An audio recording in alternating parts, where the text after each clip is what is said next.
everyone. Welcome back to English Pod. My name is Marco. And I'm Erica. And today we're bringing you an advanced lesson for all of our advanced learners out there. That's right. And in this lesson, we're visiting a history class. Yes, we're going to be talking about a very interesting topic that's known around the world, which is International Workers' Day. That's right.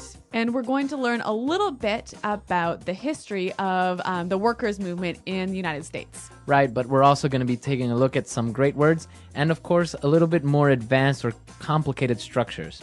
That's right. So I guess without further ado, we can get started with the dialogue.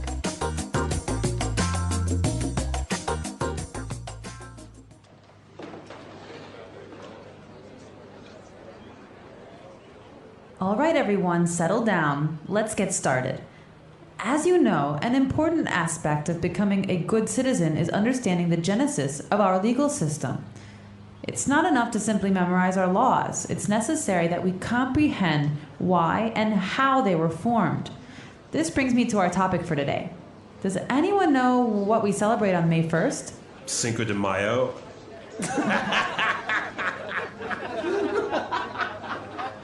No, that's May 5th in Spanish, James. No wonder you're failing my Spanish class. No, May 1st is International Workers' Day. Do we get a day off from school then?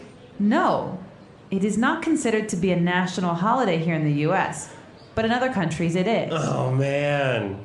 In the 19th century, working conditions were appalling, with workers being forced to work 10, 12, and 14 hours a day. Support for the 8-hour workday movement was growing rapidly, despite the indifference and hostility of many union leaders. And by April 1886, 250,000 workers were involved in the May Day movement. Previous legislative attempts to improve working conditions had failed, so labor organizers took drastic measures. They passed a resolution stating that 8 hours would constitute a legal day's work. And on May 1st, 1886, the resolution took effect. Cool. Is that why we only work 8 hours now? Yes, but the happy ending came at a high price. On May 3rd, 1886, police fired into a crowd of strikers at the McCormick Reaper Works factory, killing 4 and wounding many. A mass meeting was called for the next day to protest the brutality. And then what happened? Well, as we say, the rest is history.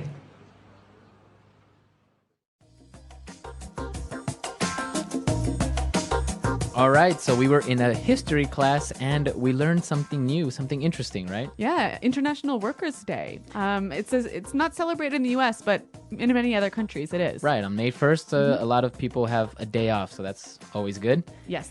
All right, so why don't we take a look at some of the words that we saw in this dialogue, which were maybe a little bit different or difficult in language takeaway. Language takeaway. All right, we're just going to look at 5 words here. And the first one, we talked about the genesis of the movement. Right, Genesis. Genesis. Okay, so many of you may know that Genesis is a book in the Bible, right? That's right, and that's where this word comes from. It's the first book in the Bible. So it's the beginning. Or the origin. Origin. So that's a Genesis. So the genesis of our legal system, you would say. Right, or the genesis of this problem. So it's the origin. Yeah, it's a little bit of a formal word, isn't it? Yeah, I guess maybe you can say the origin or the beginning. Yeah, but maybe in an academic setting, you can talk about the genesis. Yes, very good. All right, what do we have next? Well, one of the reasons why the workers' movement got started was because of the appalling working conditions. Appalling. Appalling. If something is appalling, It's shockingly bad. very, very bad. Yeah. So now if something is appalling, like the working conditions were appalling, That's right. you would feel appalled. Exactly. I'm appalled at your behavior. Okay, so it's almost like you are disgusted. Yeah, that's right. Yeah. Very, very strong word. Yeah, very strong. Okay. Okay, so the working conditions were appalling and people were setting up this movement, right? But what happened? They met some hostility. Hostility. Hostility. Hostility from the police, right? That's right. So what is hostility? Hostility is the state of receiving an unfriendly reaction. Okay. They acted in a very unfriendly way, and it also suggests, a hint of violence even. Okay. Yeah. Yeah. So if somebody is hostile, they can maybe be aggressive and maybe to a point violent. That's right. Okay. So a hostile person. Yeah, or a hostile environment, a dangerous environment. Okay, hostility, hostile. Very good. Yeah. Now, because of these appalling working conditions, the labor movement decided to take drastic measures. Drastic measures. Yeah, drastic measures. This is a really wonderful phrase, and I think it would help us to listen to a few examples of this phrase in use. Example 1. The president was faced with some difficult decisions and was forced to take drastic measures to solve the crisis. Example 2. The police took very drastic measures to control the protesters outside the government palace. So we understand drastic measures as extreme actions or decisions, right? Yeah, exactly. I think there's a saying that says desperate times call for drastic measures. No, desperate times call for desperate measures. Oh, dang. Well, okay, but it goes around there somewhere, right? Something so like that. If you really have an emergency, you need to do something drastic. You have to take drastic measures, or you can even say take drastic action. Okay, very good. And what about our last word? After the protests ended in violence, people started to get angry because of the brutality the police showed. Okay, brutality. Brutality. So again, maybe brutality and hostility are maybe similar, right? A little bit similar. So brutality is the state of being harsh or very forceful. Okay, so brutality. Now, we also use the word brutal. Right. So that means harsh or very forceful. Now, sometimes we can use that word, but not in a harsh or forceful way, right? Yeah, and it's quite, I might say something like, oh my God, that test was brutal. It was brutal or... So it was really hard or really difficult. Right. So that's what you're saying with this word, that it's very hard or it was very intense. Yeah, maybe one more example. Okay, so for example, I can say, oh, I went for a run today and it was brutal. I'm so tired. So it was really difficult. Yeah. Brutal. And Marco, is this something that's used by everyone? That phrase, brutal, using in that context would be for younger people maybe. Not really, you wouldn't really hear older people using it like So that. it's a little bit slangy. Yeah. Okay. All right. Great. So those are 5 interesting vocabulary words. As Marco mentioned, we want to look at some more difficult structures now in Fluency Builder. Fluency Builder. Okay, so we have some phrases that we saw in this dialogue.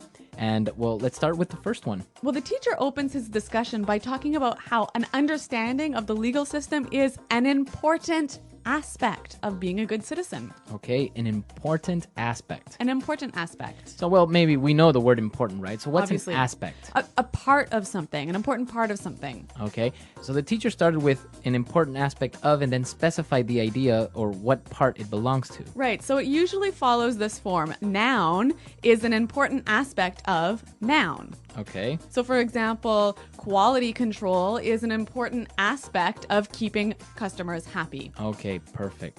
A part of. Very good. So aspect sounds a little bit more formal or just a lot more intelligent, right? Yeah, professional. And actually, this is a wonderful way of setting up your idea. So the teacher said that it's an important aspect of understanding the legal system was understanding its origins or its genesis. Yep. And then she moved on and said that it's not enough to simply memorize laws.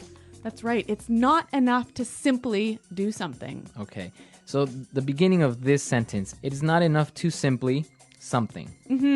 By starting a sentence like this, you are indicating that more is required, right? So here, it's not enough to simply memorize the laws. We're saying that most people just memorize the laws, but they need to go further. And understand them. Exactly. Another example would be, it's not enough to simply pass your exams.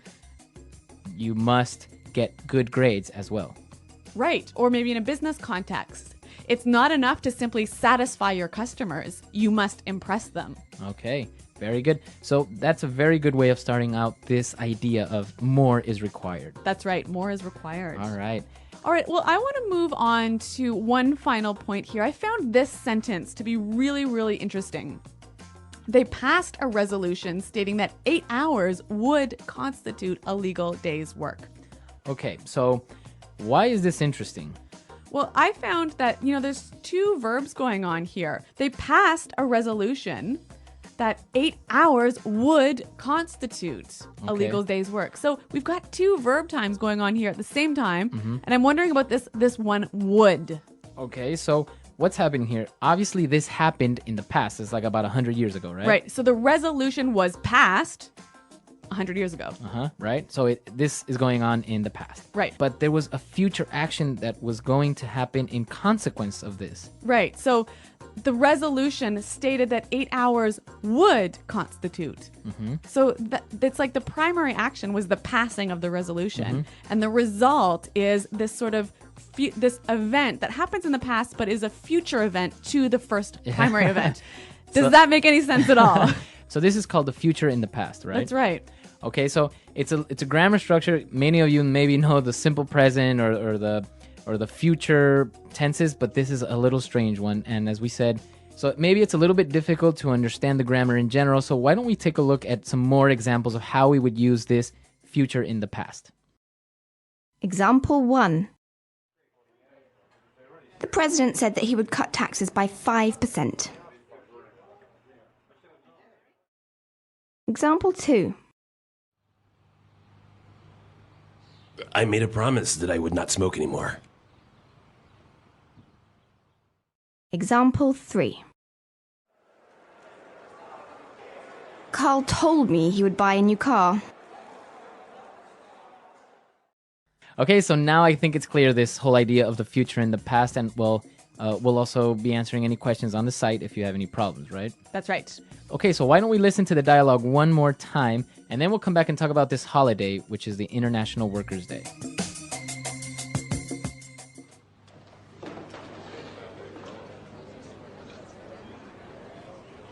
All right, everyone, settle down. Let's get started. As you know, an important aspect of becoming a good citizen is understanding the genesis of our legal system. It's not enough to simply memorize our laws. It's necessary that we comprehend why and how they were formed. This brings me to our topic for today. Does anyone know what we celebrate on May 1st? Cinco de Mayo.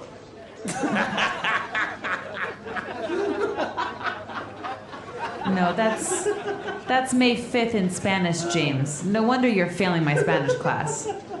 No, May 1st is International Workers' Day. Do we get a day off from school then? No, it is not considered to be a national holiday here in the U.S., but in other countries it is. Oh, man. In the 19th century, working conditions were appalling, with workers being forced to work 10, 12, and 14 hours a day. Support for the 8-hour workday movement was growing rapidly, despite the indifference and hostility of many union leaders. And by April 1886, 250,000 workers were involved in the May Day movement. Previous legislative attempts to improve working conditions had failed, so labor organizers took drastic measures. They passed a resolution stating that 8 hours would constitute a legal day's work. And on May 1st, 1886, the resolution took effect. Cool. Is that why we only work 8 hours now? Yes, but the happy ending came at a high price. On May 3rd, 1886, police fired into a crowd of strikers at the McCormick Reaper Works factory, killing 4 and wounding many. A mass meeting was called for the next day to protest the brutality. And then what happened? Well, as we say, the rest is history.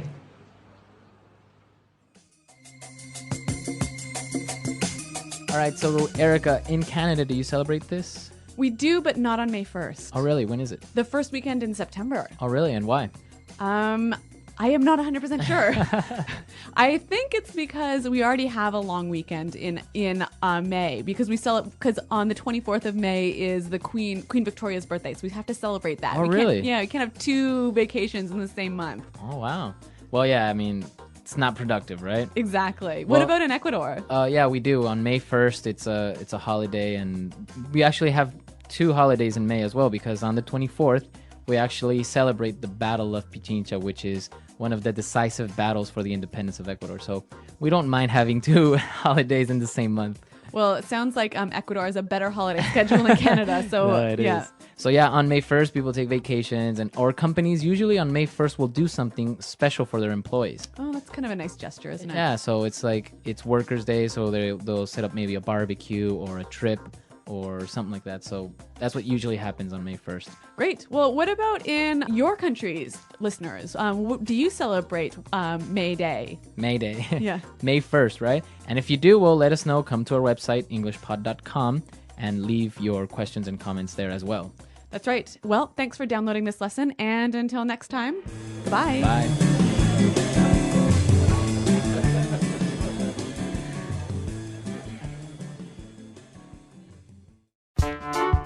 The English Pod Audio Review. Listen to the meaning, then say the vocabulary word. Relax, become calm. Settle down. Part. Aspect. Origin, beginning. Genesis. Understand deeply. Comprehend. The day that all people in a country will be on holiday.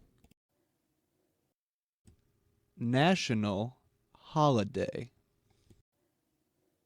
Terrible, horrible, shocking. Appalling. Showing no interest in. Indifference. The attitude of treating something as enemy. Hostility. Relating to legal system. Legislative. Sudden and severe. Drastic. A formal document stating the wishes of a group.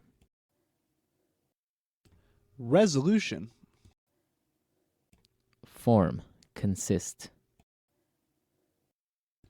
Constitute. Violent treatment or behavior.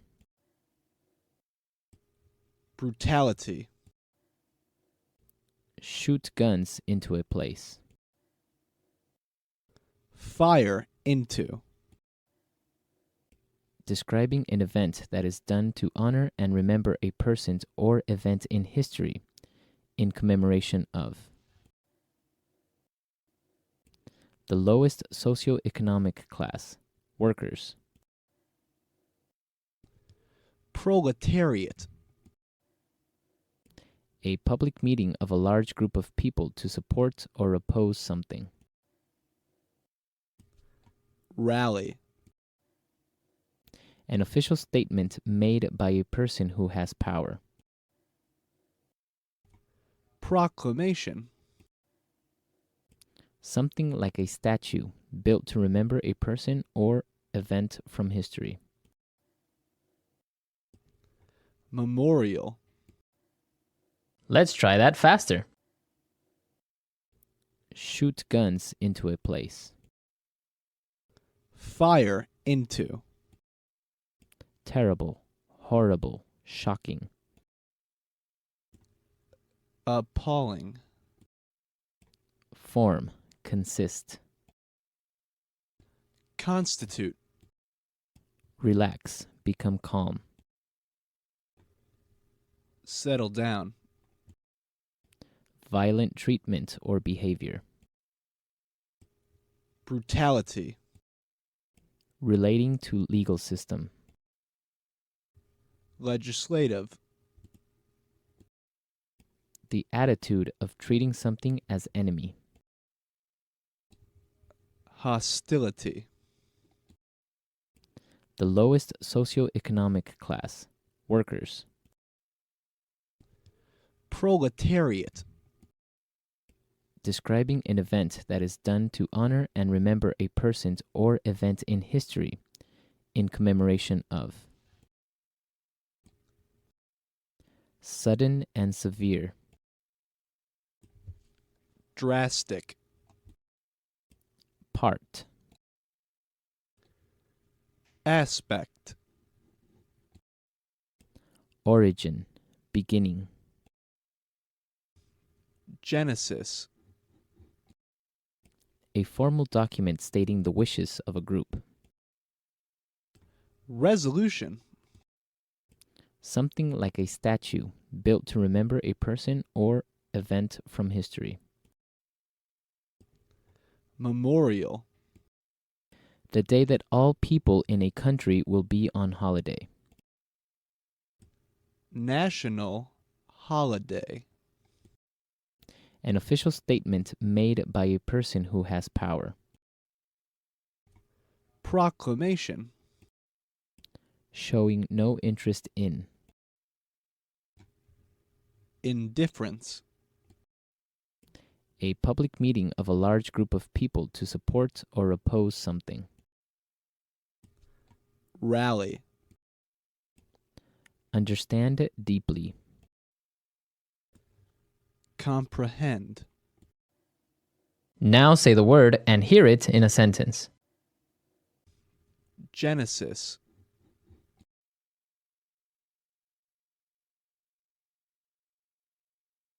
How did you get started on this project? What was its genesis? Genesis.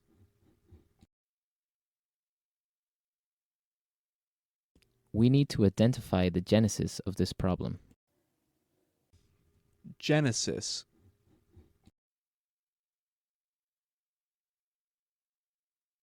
I'm studying the genesis of the feminist movement. Appalling.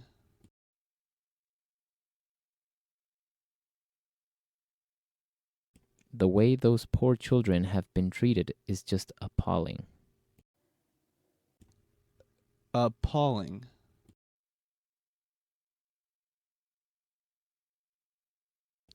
I'm absolutely appalled by your behavior. Appalling.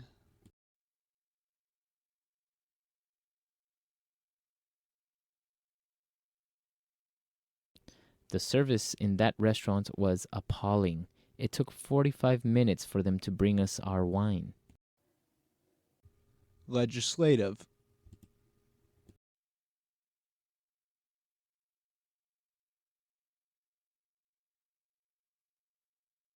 We can't just rely on self-enforced policy. We must find a legislative solution. Legislative.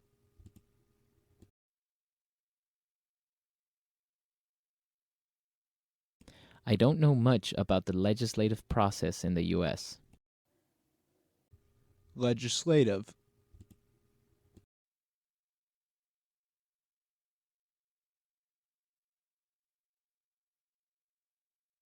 The president can't decide the laws. That's the responsibility of the legislative branch of government. Resolution.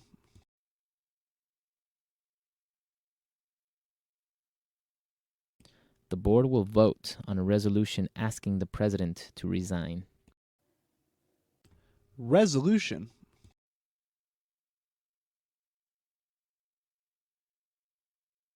The UN Security Council passed a resolution regarding the Middle East. Resolution.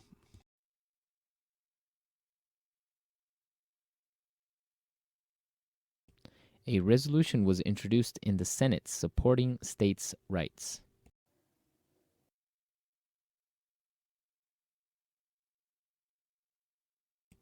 We've got to take drastic measures. I think we should cut off his leg.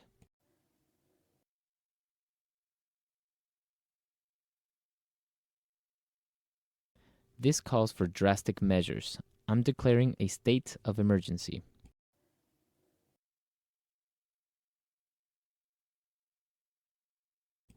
We've got to take drastic measures to cut our costs.